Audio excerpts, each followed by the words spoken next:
السلام علیکم ورحمۃ اللہ وبرکاتہ ان الحمد للہ نحمده ونصلی علی رسوله الکریم اما بعد فاعوذ باللہ السمیع العلیم من الشیطان الرجیم بسم اللہ الرحمن الرحیم فبأي حدیث بعدہ یؤمنون وقال النبی صلی اللہ علیہ وسلم لا تزال طائفة من امتی ظاہرین علی الحق لا يضر من خذلہم۔ حضرات گرامی، مجھے منتظمین کی طرف سے جو حکم دیا گیا مختصر وقت میں اس کی تکمیل کی طرف اپنے قدم بڑھاؤں گا۔ آج کے اس عظیم الشان اجتماع میں دو عنوان میرے ذمہ لگائے گئے، کوشش کروں گا دونوں کو جمع کر دوں۔ آج ہمیں یہ کہا جاتا ہے کہ اہل الحدیث انگریز کے دور کی پیداوار ہیں یا اہل الحدیث کل کی پیداوار ہیں۔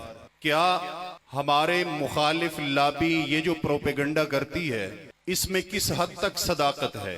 اگر میں دور حاضر کی بات کروں تو حضرت علامہ شہید رحمہ اللہ تعالی کے قول کے مطابق کہ یہ صدی اہل الحدیث کی صدی ہے، دلائل کے میدان میں اور اسی طرح ہم اپنی بڑھتی ہوئی افرادی قوت کو دیکھتے ہیں تو ہر طرف ہمیں غلبہ اہل الحدیث نظر آتا ہے۔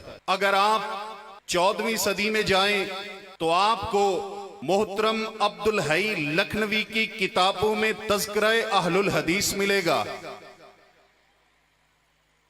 اگر آپ اس سے پیچھے جائیں،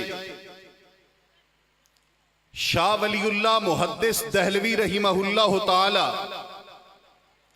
ان کی کتابوں میں ذکر اہل حدیث ملے گا۔ دور امام شوکانی کا ہو، امام قرطبی کا ہو، ہر دور میں چاہے کتب تفسیر ہیں یا کتب حدیث ہیں، ان میں اہل الحدیث کا تذکرہ موجود ہے۔ اگر وقت اجازت دیتا تو میں اس صدی سے لے کر رسول کائنات صلی اللہ علیہ وآلہ وسلم تک ہر صدی کے امام کی کتاب سے اہل الحدیث کے تذکرے کو آپ کے سامنے پیش کرتا، لیکن اگر میں صحابہ کی بات کروں، دور تابعین کی بات کروں، تو میرے مسلک کی صداقت کے لیے اتنا ہی کافی ہے کہ مسلک اہل الحدیث وہ مسلک ہے جو تابعین کے دور میں بھی موجود تھا اور مصطفیٰ کے صحابہ کے زمانے میں بھی موجود تھا۔ حدیث مبارکہ میں نے آپ کے سامنے عرض کی، نبی کائنات صلی اللہ علیہ وسلم نے فرمایا، توجہ میری طرف، آپ نے فرمایا لا تزال طائفة من امتی ظاہرین علی الحق، میری جماعت کا ایک گروہ ہمیشہ حق کے اوپر، میری امت کا ایک گروہ غالب رہے گا، لا یضر من خذلہم، جو ان کی مخالفت کرے گا بھلے رفع یدین کرنے پر ان کے ہاتھوں کو کاٹ دیا جائے، لیکن کبھی دلائل کے میدان میں انہیں مغلوب نہیں کر سکے گا۔ میرے پیارے حبیب نے فرمایا ظاہرین علی الحق، حق کا ڈنکا لے کر وہ ہمیشہ غالب رہیں گے۔ حضرات، حق کیا ہے؟ فیصلہ ہو جائے گا کہ وہ کون سی جماعت اور کون سا گروہ ہے۔ اللہ خالق کے کائنات نے فرمایا کہ اہل جنت سرخرو وہ افراد ہیں جو اس چیز پر ایمان لاتے ہیں ما نزل علی محمد وہو الحق، جو مصطفیٰ کے قلب اطہر پہ اترا اور وہی حق ہے۔ قرآن نے بتایا کہ حق وہ ہے جو میرے پیغمبر کی زبان سے نکلا، حق وہ ہے جسے قرآن کہا جاتا ہے، حق وہ ہے جسے حدیث کہا جاتا ہے۔ ظاہرین علی الحق، اور غالب بھی وہ ہوں گے جن کے پاس امتیوں کے اقوال نہیں ہوں گے بلکہ محمد مصطفیٰ کی سیرت ہوگی۔ میرے پیارے نبی نے فرمایا لا تزال طائفۃ من امتی، میری امت کا ایک گروہ لا تزالو ہمیشہ رہے گا۔ یہاں پر علماء موجود ہیں، گرامر جاننے والے طلباء موجود ہیں، پڑھے لکھے افراد موجود ہیں۔ میں ایک سوال آپ کی طرف بڑھانا چاہوں گا کہ میرے پیغمبر کی زبان سے الفاظ نکلے، فرمایا لا تزالو، وہ جماعت ہمیشہ رہے گی، وہ گروہ ہمیشہ رہے گا، وہ فرقہ ہمیشہ رہے گا۔ حضرات، امام کائنات کی اس ایک حدیث کے ایک جملے سے تمام تقلیدی مذاہب کا خاتمہ ہو جاتا ہے۔ کیوں؟ کہ میرے پیغمبر نے فرمایا لا تزالو، جب سے میرے نبی نے فرمایا، پیغمبر کے فرمان سے لے کر قیامت کی دیواروں تک وہ جماعت ہمیشہ رہے گی، اور جن کے امام کی پیدائش سن 90 ہجری میں ہو، یا جس کے امام کی پیدائش سن 80 ہجری میں ہو، یا جس کے امام کی پیدائش سن 83 ہجری میں ہو، یا جس کے امام کی پیدائش سن 94 ہجری میں ہو، یا جس کے امام کی پیدائش سن 150 ہجری میں ہو، یا جس کے فرقہ کے بانی امام کی پیدائش سن 164 ہجری میں ہو، وہ فرقہ، وہ جماعت، وہ گروہ، وہ مذہب میرے پیغمبر کی حدیث کا مصداق، بولو پھر بولو، نہیں بن سکتا، کیونکہ نبی نے فرمایا لا تزالو، وہ جماعت ہمیشہ رہے گی جن کا امام ہی 84 ہجری میں، 90 ہجری میں، 93 ہجری میں، 83 ہجری میں پیدا ہو۔ اس کا مطلب ہے کم از کم چلیں اگر پیدائش کے ساتھ ہی مذہب بن گیا ہوتا، پھر بھی 80 سال تو وہ مذہب نہیں رہا، انقطاع آ گیا، وقفہ آ گیا، اور میرے پیغمبر نے فرمایا لا تزالو، ہمیشہ جماعت رہے گی، ہمیشہ وہ گروہ رہے گا۔ پھر حضرت امام بخاری رحمت اللہ علیہ، ان کے استاد جناب علی بن المدینی رحمہ اللہ تعالی نے اس حدیث کی روشنی میں تعین کر دیا اس جماعت کا۔ فرماتے ہیں ہم اصحاب الحدیث، یہ جماعت اگر میری نظر میں کوئی ہے تو یہ اہل الحدیث کی جماعت ہے۔ اور کسی امام نے یوں کہا ان لم یکونوا اصحاب الحدیث فلا ادری من ہم، اگر یہ اہل الحدیث نہیں تو میں نہیں جانتا پھر یہ کون لوگ ہیں۔ اور میرے محترم ساتھیو، یہ تو میرے پیارے پیغمبر صلی اللہ علیہ وآلہ وسلم کے اصحاب، جن کے متعلق امام کائنات نے فرمایا کہ یہ وہ جماعت ہوگی جو میرے صحابہ اور میرے مشن پر ہوگی، جس پر میں اور میرے صحابہ ہیں اس مشن اور نقش قدم پر چلے گی، یہ وہ جماعت ہے جو حق پر ہوگی۔ اور امام شابی رحمت اللہ علیہ ارشاد فرماتے ہیں صحابہ کرام کے متعلق، میرے پیغمبر کے یاروں کے متعلق، فرماتے ہیں ادرکت 500 من اصحاب النبی صلی اللہ علیہ وسلم، میں نے محمد مصطفیٰ صلی اللہ علیہ وسلم کے اصحاب میں سے 500 صحابہ کرام سے ملاقات کی۔ میں نے پیغمبر کے صحابہ میں سے 48 صحابہ کرام سے علم حاصل کیا، کلہم کانوا اصحاب الحدیث، میرے نبی کے سارے صحابہ اہل الحدیث تھے، پیغمبر کے سارے صحابہ اہل الحدیث تھے۔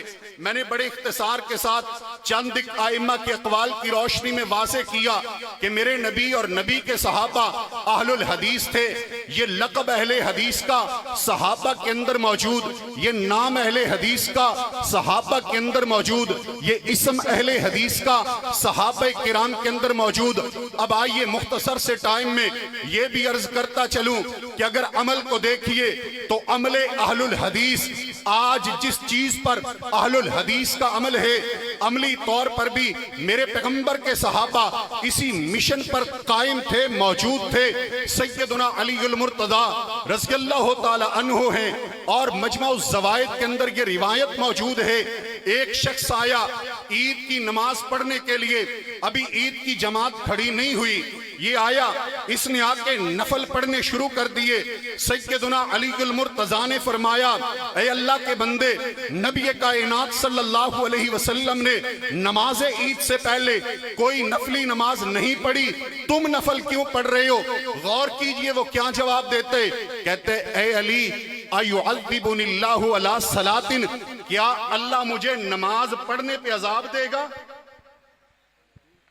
میرے علی نے کہا، سنو علی والو، علی سے پیار کرنے والو، محبت کرنے والو، نام علی تو سب لیتے ہیں، منہج علی کن کے پاس ہے؟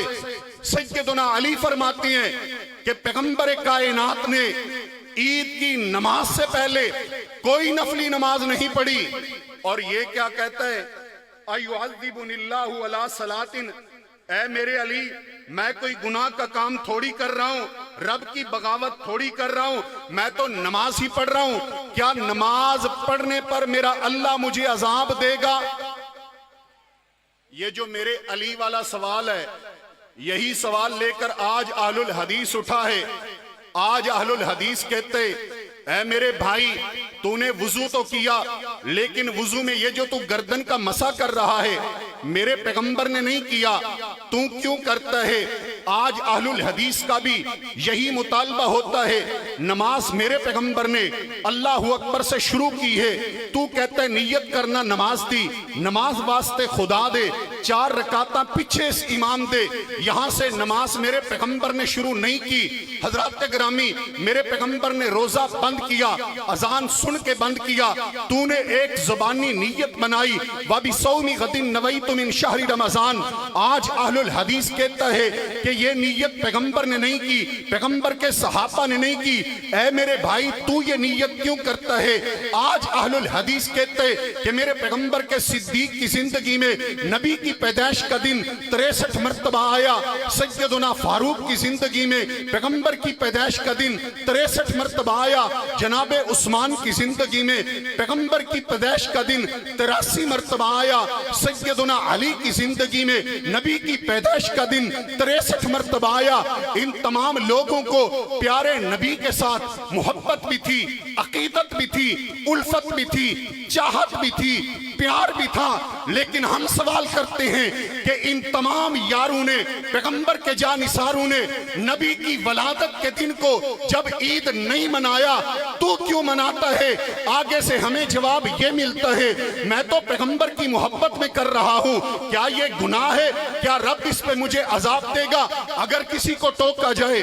اے میرے بھائی، امام کائنات صلی اللہ علیہ وسلم کے مؤذن نے اذان شروع کی، اللہ اکبر سے شروع کی، تو نے شروع کر دی، الصلاۃ والسلام علیک یا رسول اللہ، یہ کہتے مجھے بتاؤ پیغمبر کی ذات پہ صلاۃ ہی پڑھ رہا ہوں، کوئی گناہ کا کام تھوڑی کر رہا ہوں۔ اگر کسی کو کہا جاتا ہے کہ میرے پیغمبر کی زندگی میں نبی کی بیوی خدیجہ فوت ہوئی، پیغمبر کی زندگی میں نبی کی بیٹی سیدہ زینب فوت ہوئی، پیغمبر کی زندگی میں میرے نبی کی بیٹی سیدہ ام کلثوم فوت ہوئی، میرے پیغمبر کی زندگی میں پیغمبر علیہ السلام کے بیٹے عبداللہ طیب الطاہر فوت ہوئے، پیغمبر کی زندگی میں میرے نبی کے لخت جگر حضرت ابراہیم فوت ہوئے، پیغمبر کی زندگی میں پیغمبر کے چچا حضرت جعفر طیار فوت ہوئے، نبی کی زندگی میں نبی کے مقتدی پیغمبر کے شاگرد حضرت سعد ابن معاذ فوت ہوئے، پیغمبر کی زندگی میں پیغمبر کے پروانے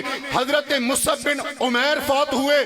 مجھے بتا دیجئے ان تمام پیاروں کا میرے پیغمبر نے کون سے دن کل کروایا تھا؟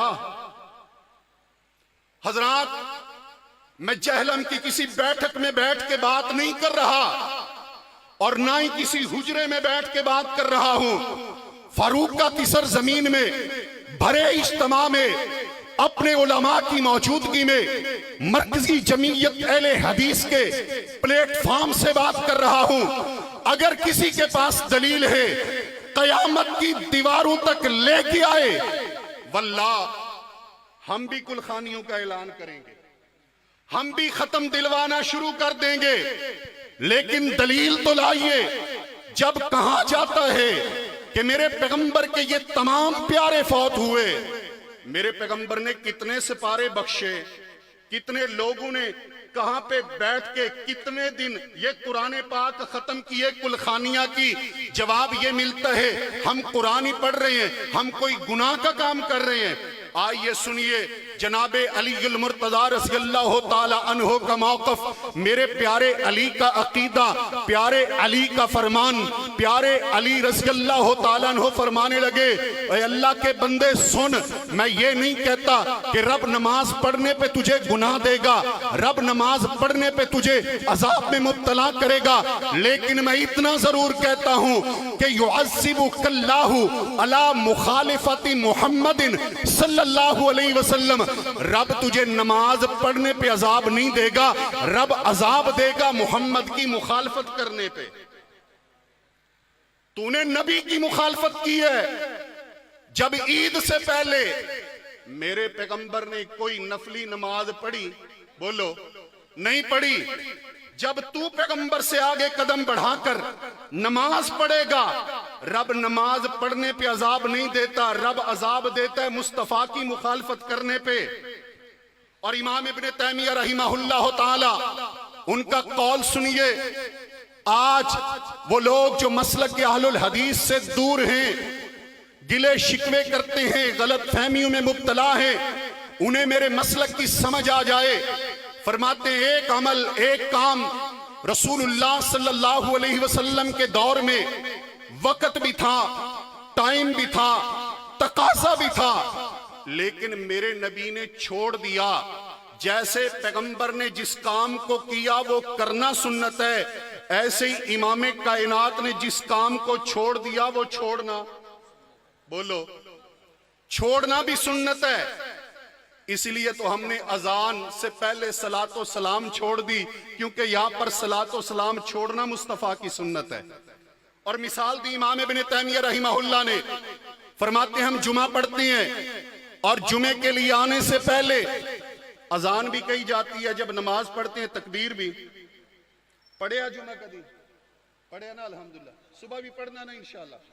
اذان پڑھتے ہیں، بولو تکبیر، عید بھی پڑھتے ہیں نا، عید بھی پڑھی ہے۔ جب آپ عید کے لیے آتے ہیں، ہم عید کے لیے آتے ہیں، کیا عید سے پہلے کبھی اذان ہوئی ہے؟ تکبیر، حالانکہ مؤذن موجود ہے، امام موجود ہے۔ علت کیا ہے؟ اذان کیوں ہوتی ہے؟ لوگوں کو اکٹھا کرنے کے لیے۔ اگر جمعے کے لیے لوگوں کا اکٹھ اور اجتماع ضروری ہے تو عید کے لیے بھی لوگوں کا اکٹھ اور اجتماع ضروری ہے، انہیں جمع کرنا ضروری ہے۔ لیکن جمعے کے لیے اذان بھی ہے، تکبیر بھی ہے۔ جب ہم عید پڑھتے ہیں اذان بھی نہیں کہتے، تکبیر بھی، بولو کیا خیال ہے آئندہ عید سے؟ ابھی جب عید آئے گی 3-4 مہینوں کے بعد انشاءاللہ تعالی، کیا خیال ہے ہم عید کے اجتماع میں اذان کا آغاز کر دیں؟ بولو شاباش۔ ہمیں عید کے اجتماع پہ ایک اذان کی اجازت نہیں دیتے، یار لوگوں نے پوری عید ہی نکال لی ہے، تمہیں تکلیف ہی نہیں ہوتی۔ مسلک حق مسلک اہل حدیث، مسلک حق مسلک اہل حدیث، قرآن و سنت، قرآن و سنت، قرآن و سنت، شرک و بدعت مردہ آباد، شرک و بدعت، شرک و بدعت، مسلک حق مسلک اہل حدیث۔ وہ اجڑے ہوئے شاعر کا شعر یاد آیا کہ تمہاری زلف میں پہنچی تو حسن کہلائی، وہی تیرگی جو میرے نامہ سیاہ میں تھی۔ حضرات یہ اہل الحدیث ہیں اور یہ مسلک اہل الحدیث ہے، علماء موجود ہیں، کوئی ایک بندہ یہ ذہن رکھنے کے لیے تیار نہیں کہ نماز عید کے لیے ہم اذان کا اور تکبیر کا آغاز کر دیں، کیونکہ یہاں مصطفیٰ نے اذان اور تکبیر کو چھوڑا ہے۔ جمعے کے لیے میرے پیغمبر نے اذان پڑھی، پڑھنا سنت، تکبیر پڑھی تو پڑھنا سنت۔ اسی طرح میرے پیارے حبیب صلی اللہ علیہ وسلم نے عیدین کے لیے، عید کی نماز کے لیے اذان چھوڑی، تکبیر چھوڑی، اذان چھوڑنا، تکبیر چھوڑنا۔ اور اگر کوئی اذان تکبیر شروع کر دے گا اسے کیا کہیں گے؟ یعنی یہاں پہ عید کے موقع پر اگر کوئی اذان اور تکبیر کا آغاز کر دے جو میرے پیغمبر نے چھوڑی ہے اسے بدعت کہیں گے۔ پھر میں سوال کرتا ہوں، میرے پیغمبر نے اذان سے پہلے جب صلاۃ و سلام کو چھوڑا اگر کوئی اس کا آغاز کر دے تو کیا کہیں گے؟ میرے نبی نے اپنی پیدائش والے دن کسی قسم کے عید اور جشن کو چھوڑا اگر کوئی اس کا آغاز کر دے کیا کہیں گے؟ میرے پیارے حبیب نے وفات کے اوپر کل 40 میں چھوڑے اگر کوئی اس کا آغاز کر دے تو کیا کہیں گے؟ بدعت۔ انہی دو لفظوں میں آپ کو مسلک اہل الحدیث سمجھ آ جاتا ہے کہ جو میرے پیغمبر کریں وہ کرنا سنت ہے اور جو پیغمبر چھوڑ دیں وہ چھوڑنا سنت ہے، اور اسی چیز کا نام مسلک اہل الحدیث ہے۔ اللہ اسی پہ زندہ رکھے اور اسی عقیدے اور نظریے پہ موت عطا فرمائے، آمین۔